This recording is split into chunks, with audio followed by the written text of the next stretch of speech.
Right, But I feel like you could have at least just thrown on a button up and dressed up just like Paul, wearing biker shorts and button up at the tiny table.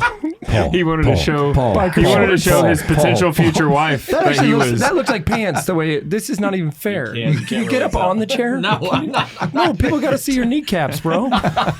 Nobody knows you got shorts on. That looks like gym pants. It was an untucked shirt. You could infer. You can tell. Yeah. You can tell. You can infer. Beautiful kneecaps. I've inferred the pants. Did you look at them? Oh, the caps. There's not a single blemish on Paul's kneecaps, and I'm convinced that the caps. It's unbelievable. Those caps. caps on that boy. Those caps. Oh, my. Yeah, he must work out.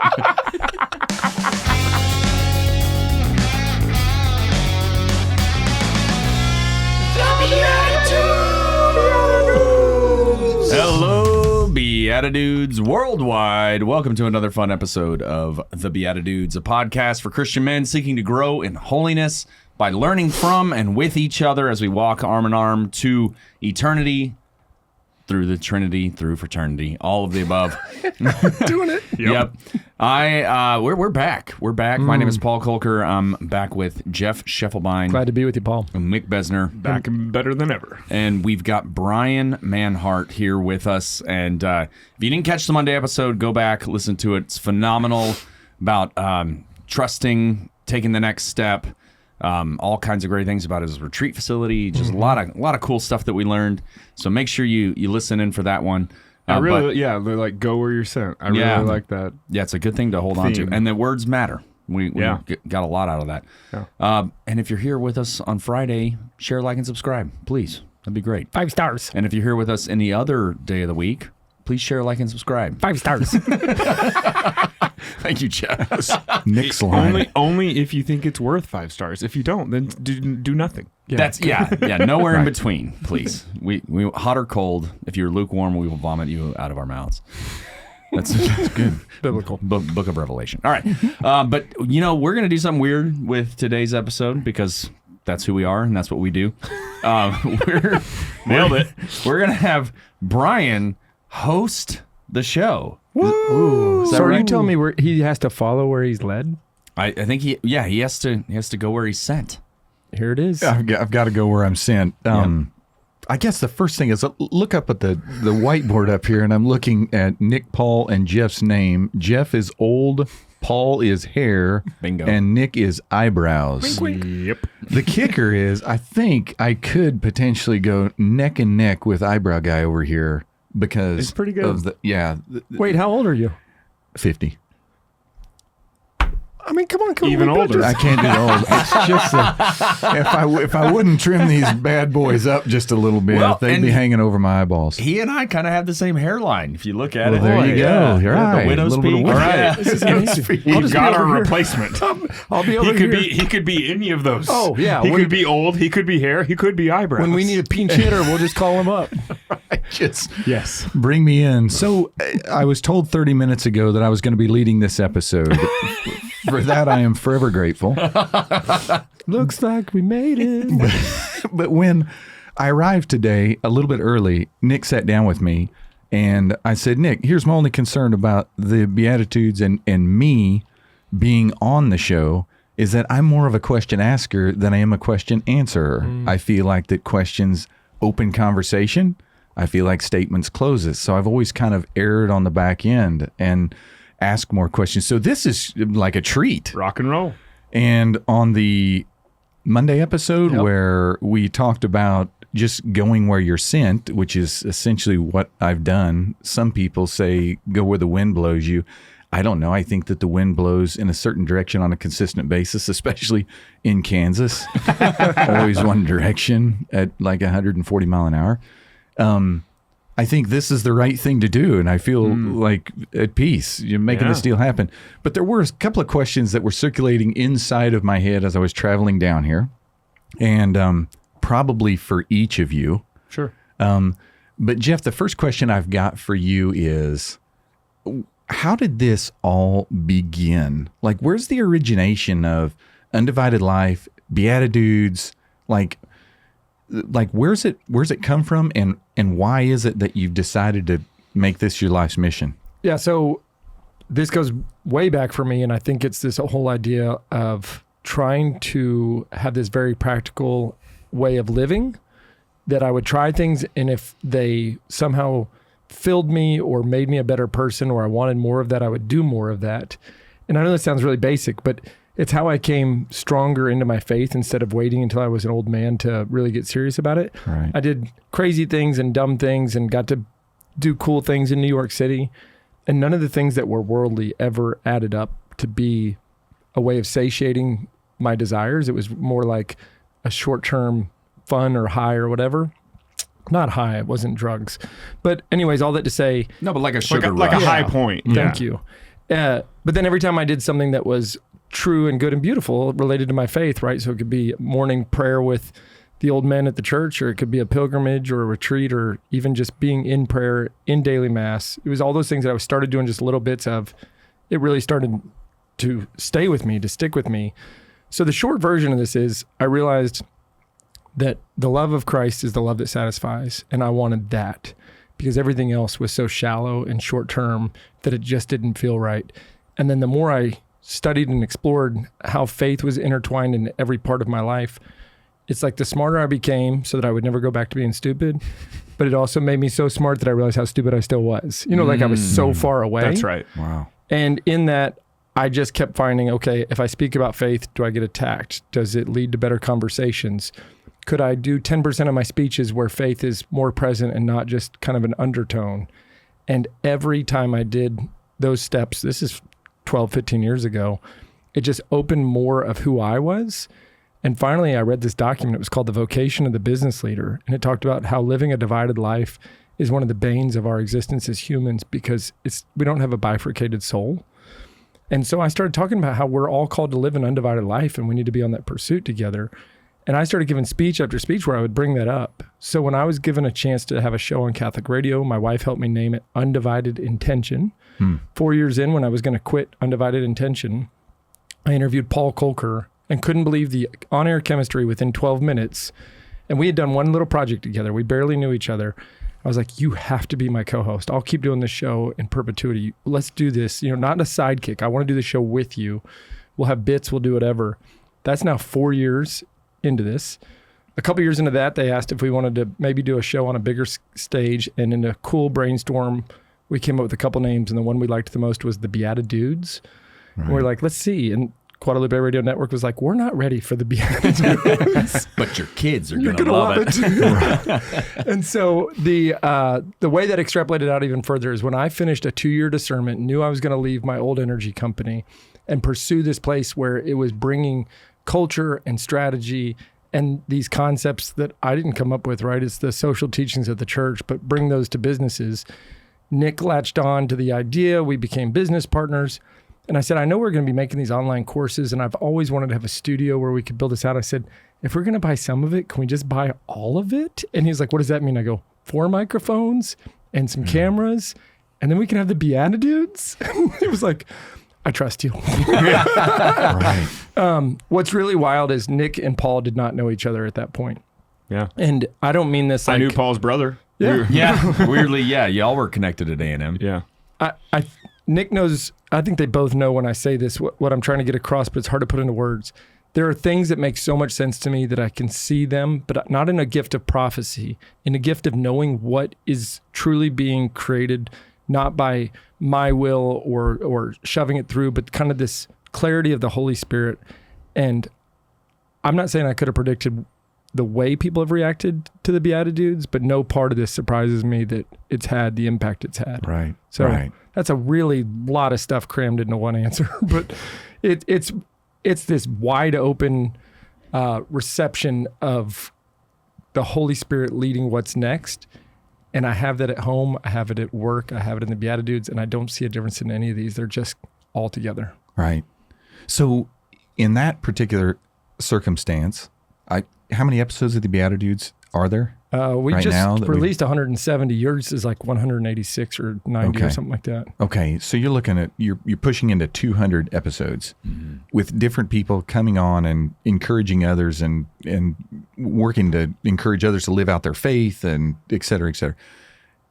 That trust piece, I think, is probably where a lot of people will cave, and that the energy company, just the notion of it, and I've never been in corporate America, but I gather that those people get paid more money than maybe your kindergarten teachers in Lindsay, Texas.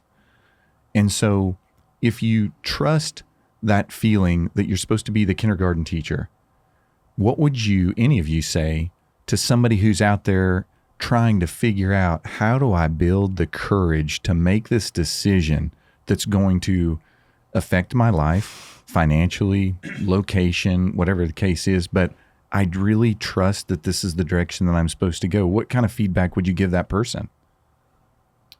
Yeah, I mean, one thing I would say, because I was doing engineering as the day job. I mean, I'm not an engineer, but I was basically helping with reports and, drafting and all of that kind of stuff. And that's what I was doing until February of this year. And then I had the opportunity to be able to jump in and be the audience warm-up guy for Dr. Phil. And I was like, I can't try to do both. It's just not going to work. And a lot of prayer and discernment, but there was also just a moment of saying, well, no, this is what I feel like I'm uniquely capable of doing. Like, they can replace me at the engineering company. I mean, and they could probably find somebody else who's entertaining to do Dr. Phil, but I felt like that's where I uniquely can shine versus what I was doing, right? Where I was a little more a plug and play kind of. I mean, the people liked me. I'm not saying that, and I'm not trying to diminish the job, but it felt like, maybe I could be replaced there. I don't know if I can be as replaced with what I was being offered. Right. And then there was also the piece of it where it was, which one will I regret not doing the most? Like, if I flash forward 10 years from now and say, oh yeah, I had a chance to be doing something, with Dr. Phil, and said no to it. Dang, right. like I'd probably really be mourning that loss later. So I was just, I'm going to go for it. I'm going to give it a shot. Paul, on a really practical note, do you think that if the Dr. Phil thing ended today, you could go back to a job like you had before? Probably, yeah. But the opposite isn't true. It's not like if the Dr. Phil thing was what you were doing and you left, you'd be like, I'll just go to the next national talk show host. I know, right? Audience warm up. Yeah. So there's like this practicality of like, you can always get back to where you came from mindset, Yep. And whether that's type of job or wage, income level. There's some weird part that says if you've been there, you know how to get there. Yeah. Right. Yeah, that's a little bit of, I was going to say something similar. Like, through college, obviously, that's a big like discernment period. Where am I called to be, right? And I felt like I was supposed to be going one way and like had good interviews, but then wouldn't get offers kind of in a different field. And then, lined up and ended up going into finance. And it was the thing that made the most sense, because it was, right, it's the thing you would wake up on a Saturday morning and do for fun while you're like drinking a cup of coffee. Right. It's like, I want to read Barron's magazine, or like, read about this new stock, or like learn something about a potential investment idea. Right. Right. Like, that just clicked. Right. Right. It's like, it was so easy. It never felt like work. Right. And like, for me, that was just so happened to be, finance and investing. For somebody, it's working with 5-year-olds as a kindergarten teacher. Right. I could never do that all day, but somebody would love that job and does. Right. Well, And I think, thank goodness there is somebody out there that wants to read those magazines on a Saturday morning. Just summarize the daylights out of them for me because I'm asleep after 3.5 seconds. Yeah. Or thank goodness there's somebody that wants to warm up Dr. Phil's crowd, or somebody that wants to get out there and be a visionary for an organization that actually binds together your professional life and your work life so that it almost makes it more challenging to stay in your work life that you don't enjoy. And if it makes it more difficult, like, what is it? The something's going to soon, the pain of the change, everything remains the same until the pain of the change becomes less than the pain of staying the same. Yeah. And so somebody out there that's created this vision that that combines those two together.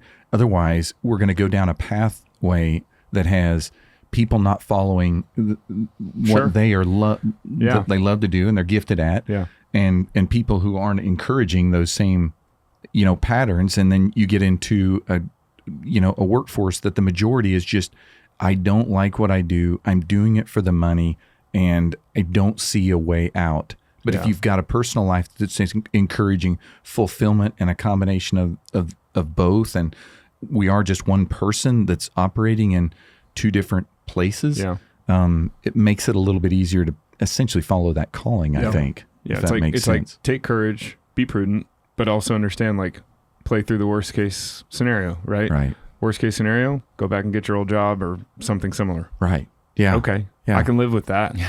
Right. It seems simple. Was the transition hard, Paul? Actually, I mean, on a scale of 1 to 10, 10 being the hardest thing you've ever done in your entire life and 1 being the easiest, where was it at?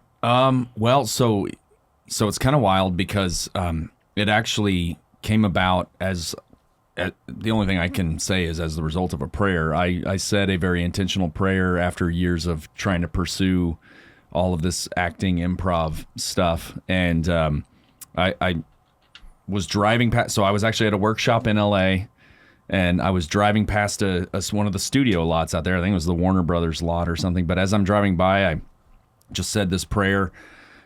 Lord, I just feel like after everything that I've put into this and feeling like my gifts are here and that this is where I light up, where other people light up, like I just feel like I should be able to, I don't know, show up at a studio as a part of my daily job. Right. And I got 2 texts within the next hour from different people saying, hey, they're looking for somebody to warm up the audience for Dr. Phil. Here's the number of the person you need to reach out to. So I did that evening.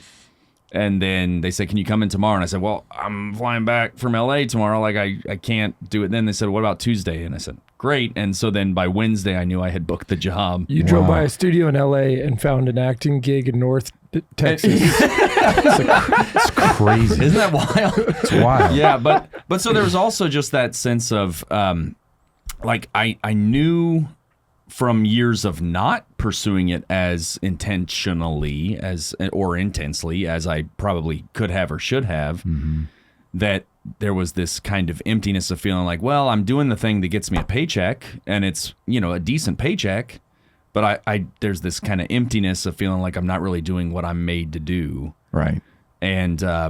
And so that's when I started pursuing acting a little bit more, and then there were a bunch of ups and downs and disappointments and things. I mean, just some high highs for sure, but definitely some like very low lows and what it felt like baits and switches, and Right. and so that's when I got to that point of that prayer of just saying, all right, I mean, I don't understand because I feel like everything in me wants to do this, but it's not working, or Right. at least it's not working the way I thought it would work, that kind of thing. And then boom, he just opened it up. So I went to answer your original question, though. It was fairly easy because I was like, well, I asked for this, and then he delivered it, so I'm going to figure it out one way or the other. And I think the whole, is it God or is it Satan? Which one's telling me, to veer onto this path always comes into play, especially when you're in that very vulnerable state of, I don't really like this, but it is paying the bills, so it is safe. And maybe God is providing me the safety feature. Yeah. And I think sometimes he does. Well, and there's seasons of sure, that, I think, too, right? Like maybe for a time, it's like, well, no, this is maybe where you need to be. Right. I any words of encouragement for those college-aged students who are cradle Catholic? Maybe they're not. Maybe they're just kind of flailing along, going to class on a regular basis, trying to keep their grades up. Nobody's stepping in. If anybody tuned in on that Monday episode, I talked about that college professor that and in his defense, I don't necessarily think that the college professor that's saying that I need to get real and get a real job was necessarily doing it to my detriment. Sure, I think he was doing it for my benefit. Yeah. Because in his mind, the safe thing is always the best thing, or the thing that appears to be safe to us is always the best. So any encouragement to any of those, I say that younger generation, but anybody who might be in that stage in their life where a transition looks to be, there's an intersection coming up and I'm not sure whether or not I should stop, yield, blow through the stop sign, hang a right or a left. Yeah. Guys, give me some feedback on that. I have so much. I think first and foremost, I love that you say younger generation or anybody, because so many people, if you ask them, like, why are you doing this? Why are you in school? Why do you have this job? Why do you go to work every day? Their answer comes down to make money. And I know we need to make money, but when you start getting into purpose, money is not a purpose. It's just an outcome of doing the thing you were expected to do. Or if you make maybe a lot of money, maybe you've done it well, as long as you're not doing anything illegal or wrong. But this whole like, why are you here? The making money, and I stole this from Conscious Capitalism. They talk about how your body doesn't exist to pump blood and breathe oxygen, but it has to. Like, that's part of your body's existence. And your business needs to make money. Even your nonprofit has to have money that flows through there for your nonprofit to exist. You need money in a certain amount based on lifestyle and kids and everything. But if money's the purpose, it's so shallow and it's so short term that you're very likely to end up like the people that are finishing up their working days and just looking back with regret. And, seek the counsel of people that are 20, 30, 40 years ahead of you and ask them when they look back on their life, do they regret, seeking purpose? And I mean, I even wrote about this today on LinkedIn. Do they regret the times that they went to some work dinner hoping to land that one client and missed out on their kids, whatever, or they're a special, didn't go on a date with their wife for 2 years because they were hoping to land that next thing, that next speaking gig, whatever. Like, I think we often live with this like need to make money mindset when the purpose is really something else, and you got to find what that is for you. And I think while we're still on this pursuit, at least the BeatiDudes could tell you, I know like why I exist. I exist to glorify God. I'm here to love Jesus Christ and love others for his sake. And that I'm truly trying to walk me and my family and the people around me on a pathway to heaven. Mm-hmm. And I know not everybody's there. I know people look at that differently. And I'm not trying to speak for either of these guys, but that's purpose. Now we got jobs to do and talents to bring to the table. And talents doesn't always look like acting and speaking. It looks like understanding business and scaling a business and all these things that Nick does incredibly well. So my very first thing would be like, ask yourself, why are you here? What's your purpose? My second one, and I'm just going to say it real quick. People try to be something they're not all the time. I'm going to be a businessman. I'm going to be, a serious lawyer, student, fill in the blank, and they start acting like a certain way. I'm going to be a director. I'm going to be a manager. And they forget to be a human about it. And I know that sounds overly simplistic, but it's the greatest unlock that comes from coaching, is showing people how to just be Brian, who happens to own a retreat center and an RV park. Nick, who happens to have started a company and is leading a group of people and growing it by the day. Paul, who happens to be doing a lot of different stuff on stage, acting, in film, but he doesn't have to pretend to be an actor and act a certain way because actors act a certain way. He should just be Paul. Right. And then that's what people fall in love with, because the worst thing to happen is you play businessman or you play like you're somehow incredibly pious religious guy when you're on the middle of this journey. And people like the version of you that's not real. And now you got to fake it for the rest of your life because people, girls, Expect whoever, fell in love with the wrong part. Right. Yeah. Right. Oh, yeah. I'm CEO. I've got to come in with my new plan and the new 5-step whatever. And I got a promotion. Yeah. I'll put all my 5 fingers together in front of me ever so slightly while I speak. Sorry, guys. You're full of it. I love how you started with an apology and then doubled down. Well played. It's like saying no offense. Yeah. You can say anything after you say no offense. No Because you offense. said no offense. No offense, but y'all are terrible. What was the thing that our grandmother used to say all the time? Is it God bless her? Oh, God bless her heart. God bless her heart. Yeah. Or bless her little heart. Bless her soul. Yeah, bless her little soul. Look at that little, God bless her heart. No, I can appreciate that. And I don't know whether or not I should say this to the end of the show, or I want to mention it right now. I think if anybody out there reads what Jeff puts out on LinkedIn or you guys' newsletter once a week, or even the conversations that you have here, generally speaking, because I think that it's important to do so, is you're happy, you're fun-loving, you're with people that appreciate, care, and love you.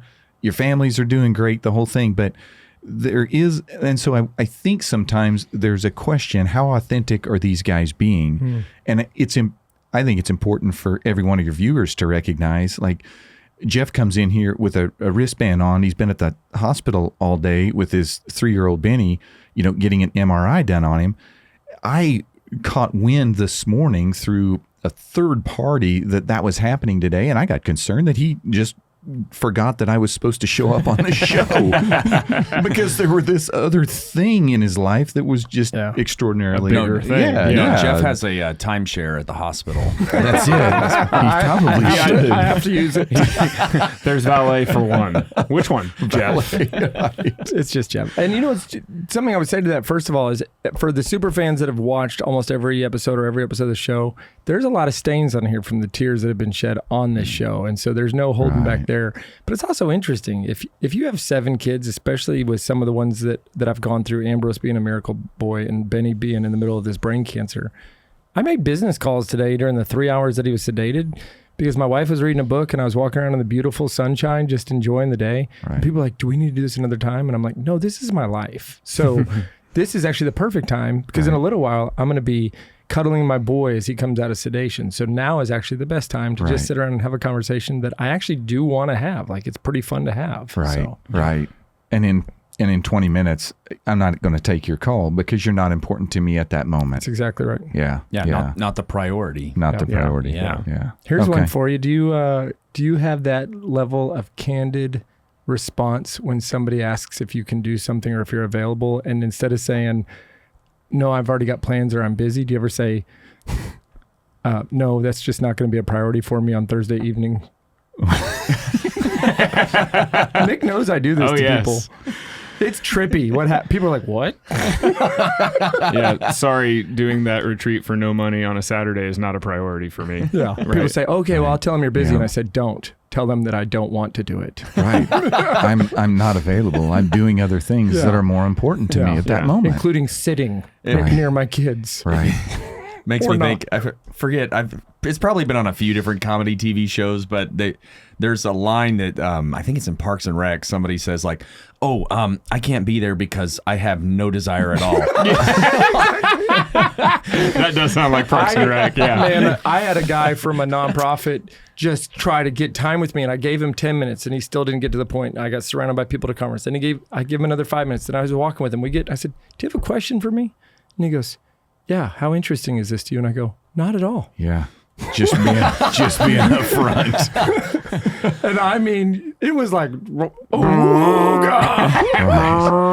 Well, and sometimes I think we get into this place where we think that being kind, right, or being loving means that we don't tell the truth. And I think that there's, and I mean, obviously you can lay the truth on maybe a little too thick sometimes. So there is a balance there, right? Sure. St. Paul says, tell the truth in love, but part of loving someone is telling the truth. So can I save face and tell you that then I told him what he should consider next? Oh, no. Yeah.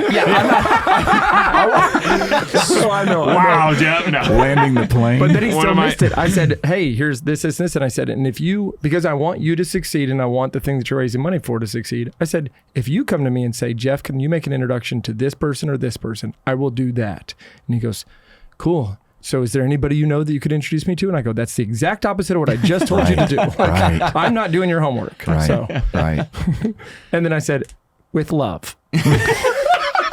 Jeff. One of my college mentors has been like CIO, CEO of all these big investment firms and all this. He said the most impactful thing that he's done, and he did it in the last 2 years, was to add into their like company core values to speak the truth with love. Because it's just, people usually struggle with one of those 3 things. They either don't speak up, they don't tell the whole truth, or they don't do it with enough love. And if you can do all 3, you got it. Wow.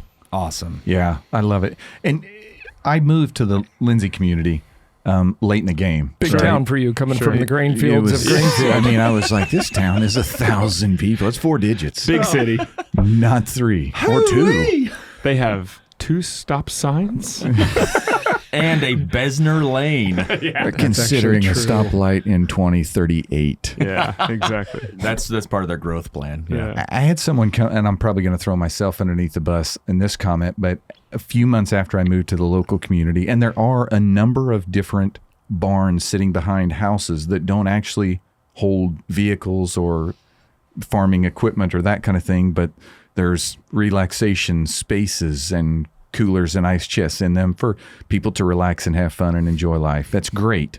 I'm not condemning that, but I got a phone call about 3 to 6 months after we moved there, and the comment was, if you want to integrate yourself into the local community, you're going to have to find yourself on Friday or Saturday evenings in one of those barns. And my response was, I know, but you can't throw a baseball with my kids in the barn. Yes. So I won't be there. My goal is to spend as much time with my now 17-year-old, 13-year-old daughter, 14-year-old daughter, 12-year-old, and 10-year-old sons that I possibly can. And I'm really fortunate that they love being outside. That's right. Throwing the baseball, shooting baskets, and Jennifer loves to watch that. And so that's where we spend our off time. And I think maybe after I matured just a bit more later in life, you become a bit more confident into making decisions based on what you know the priorities are. And that made the phone call and the interview, and that broke out into Away from Energy and into Undivided Life, and got away from corporate America and impacting people tremendously. And so, I really want people to know, like, this is the real deal. Like we joked like this, 45 minutes before the show even started in the same exact way, talking about the same things. And so the real deal and the authenticity, I think, that's the big seller in the whole deal. Thanks. I'm going to open up one of those facilities behind your house. I'm going to tell people it's the Bar N. The bar. Nice. Yeah. Also, the pre-show is so good that if anybody wants to sign up for BeatiDudes early hours, we will have that community coming out soon too. VIP access. The pre-show. Wait, real quick though, I want to add one thing to what you were saying though there, because you mentioned as you get older, you kind of start to feel more comfortable with those priorities. But I think you also just start to figure out what the priorities are. Like in a more crystallized way, because you start to see, oh wait, I don't have forever, right? I mean, when you're 21, your sense of time is a bit different than when you're 31. Yeah, right. And you've also made the bad choice of like not prioritizing. Like, man, I missed that. Yeah, I messed up. Exactly. Yeah. But so part of my encouragement though is that like there's a little bit of just you have to kind of get out there and try things too, because you're not gonna necessarily know immediately what your priorities are. I mean, sometimes that's lived experience. Yeah. I mean, sometimes God reveals some things to you, and that's where you really just have to trust and follow, and that's amazing. And there are plenty of examples of young saints, right? I mean, St. Therese of Lisieux, Pierre or Joe Frassati. I mean, there's so many amazing people who just went and followed that inspiration of the Lord. And if that's happening, by all means, go and follow it. But I'm just saying that, sometimes there's more of the normal kind of meandering that happens with life, like you said on the Monday episode, right? Where you're like, all right, let me try this degree, and maybe let me tweak that, and and you just keep making adjustments as you go. Yeah, and with what we do out at Lone Oak, an elimination of that distraction, I don't think that you can with distraction or a tremendous amount of distraction in your life, and it can come from any form or fashion. Too much money, the lack of money, a broken down car, the fastest car on the street. Like distraction comes from everywhere. And I believe that's where my Catholic faith specifically deepened, because it felt like there was only one spot I could go to where the distraction was almost non-existent, and that was in the middle of Mass with my eyes closed. That's where things really began to take shape for me, and lessons were learned like inside my mind, heart, and soul. And then at that particular point, different friends kind of came out of the woodwork, and different questions I was reading in books, and the clarification began to unfold. But it wasn't until I sort of sat quietly and silently and still for periods of time that those answers were revealed, or at least the process to find those answers. They didn't just automatically appear. Yeah. But the process was there, and that just sort of took shape. I am convinced that until I began to really sit still and tune into that Monday episode, when Josh walked by that chimenea, before that moment, I was still so distracted by all the activity, including extraordinarily long rode bicycle rides and the gym and trying to be everything to everybody that was just exhausting. Yeah. And I finally just kind of sat. And there's the fire, and there's the dog, and there's the chicken salad, and then here comes Josh. Come meet your wife, and I'll take you. In the 1980 extended Econoline Ford diesel red van that we're going to pull up in front of this house with. I think there was a rap song in the early 2000s written about that. For sure. Doesn't surprise me. But I feel like you could have at least just thrown on a button up and dressed up just like Paul, wearing biker shorts and button up at the tiny table. He wanted to show his potential future wife That that he was. that looks like pants. The way this is not even fair. You You get up on the chair. No, I'm not. No, people got to see your kneecaps, bro. Nobody knows you got shorts on. That looks like gym Yes. pants. It was an untucked shirt. You could infer. You can tell. Yeah. You can tell. You could Beautiful I've kneecaps. inferred the pants. Did you look at them? Oh, the caps. There's not a single blemish on Paul's kneecaps, and I'm convinced Oh, that the caps. It's unbelievable. Those caps. caps on that boy. Those caps. Oh my. Yeah, he must work out. You guys are too much. This guy could warm up Dr. Phil. I mean, there's so much you could do Well, with these. Dude, did you see those caps? His jeans had little holes cut out in them. That's what I was gonna say. He only buys. Did you show up in those? No, that's all my warming up. He only involves buys pants. the zip away pants.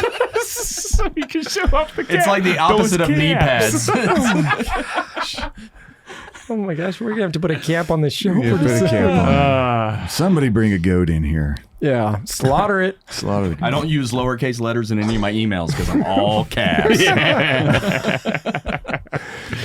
No, that's good. The authenticity piece is the thing that I really wanted to get out of this show, because you guys do create a presence that looks perfect, and I think people look and say, "Well, I could never have that," or but the furthest thing from, I mean, how many people are you going to talk to today that one went through an MRI with a 3-year-old, or 8 years ago walked with his sister in a coffin out the back door of the church due to a brain tumor, or and we've all been there and we've all done that, and your wife is 35 weeks pregnant.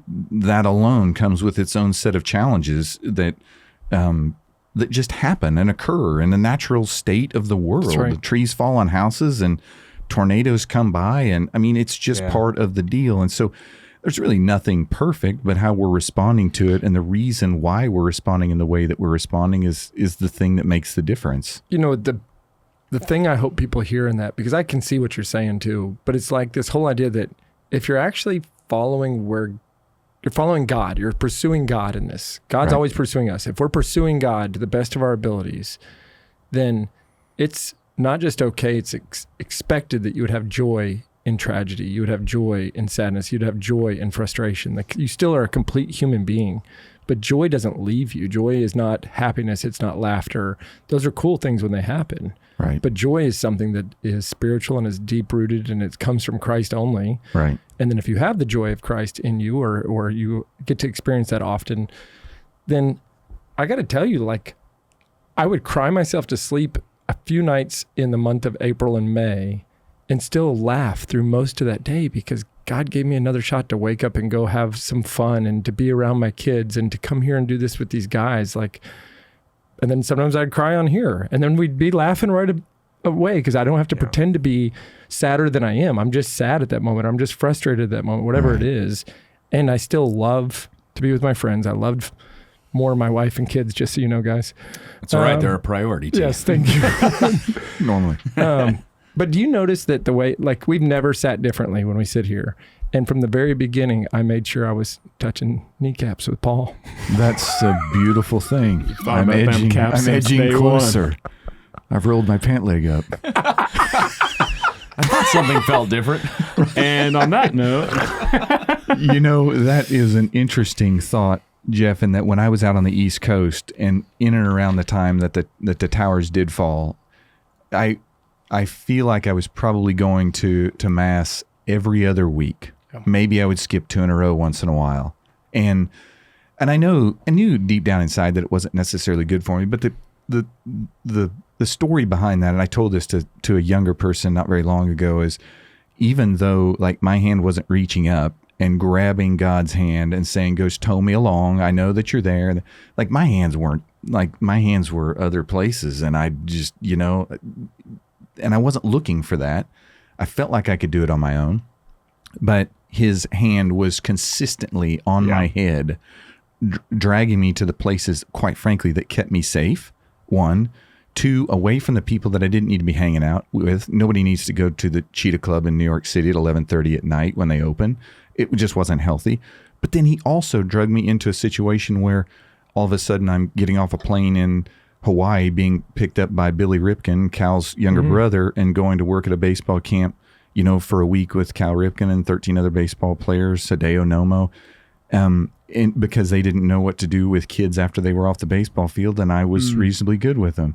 And so all those opportunities just came, and I really credit that the hand of God, like me being too prideful, insecure, maybe even resentful of anybody other than me or anything other than me, because I was going to work for the opportunities that I had and I was going to get them. And that wasn't the case at all. Just let him do his thing, even though at times it could be really challenging, like the death of a sister. But there is always a reason why those things happened. Just go where you're sent. Go where you're sent. Yeah, that's it. What else am I missing? Well, you got to set us up with some really cool ending. You say some nice line that ties into this show, and then you say, "And for the rest of you, we will." This is a little challenging. Now I really feel like I'm put on the spot. You just ran a whole show Bezner, help me out extremely here. well. How do we sum everything up? Sometimes I just say words, and Whether I hope it's, that makes sense when you're done. whether it's baseball or knee, Heads, shoulders, kneecaps, and toes. get your caps. Kneecaps and toes. Yeah. Yes. We'll see you in the caps, and for the rest of you, we will. See you in the Eucharist. God bless.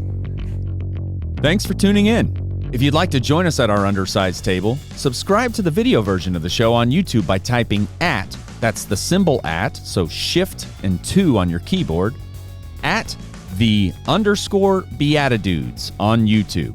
We'll see you there.